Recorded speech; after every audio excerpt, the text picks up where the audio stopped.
మనిషికి తృప్తి ఉండదు. ఎందుకు తృప్తి కలిగి జీవించటం అంత కష్టమా అంటే చాలా కష్టం అండి నిజంగా. ఎప్పుడు తెలుసా, ఎదుటి వారితో మనం కంపేర్ చేసుకున్నప్పుడు, ఎదుటి వారితో మనం పోల్చుకున్నప్పుడు మనకు తృప్తి ఉండదండి.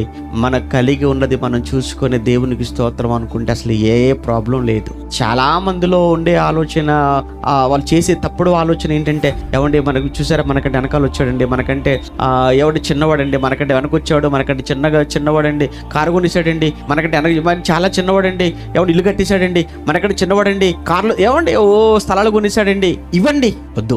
ఎట్టి పరిస్థితుల్లో కూడా దయచేసి మీరు ఎప్పుడు కూడా ఈ విషయంలో ఎవరితో పోల్చుకోకండి. మీకు ఏది కలిగి ఉందో దానితో తృప్తి పొందండి. ఏమంటే మనం కష్టపడుతున్నప్పుడు మనకు తెలుసండి, మన శక్తి ఏంటి, మన సామర్థ్యం ఏంటో మనకు తెలుసు కదా. మన శక్తిని బట్టి, మన సామర్థ్యాన్ని బట్టి, మన కష్టాన్ని బట్టి దేవుడు మనకి ఏమిస్తాడు? ఆయన జీతం ఇస్తాడు. నేను పడుతున్న కష్టం కొంచెమైనప్పుడు నాకు ఎక్కువ కావాలి అని అంటే ఎలా వస్తుంది? అలానే నీకు ఏదైతే ఉన్నదో, నీకు ఉన్న దానితో నువ్వు తృప్తి చెంది బ్రతకడం నేర్చుకో.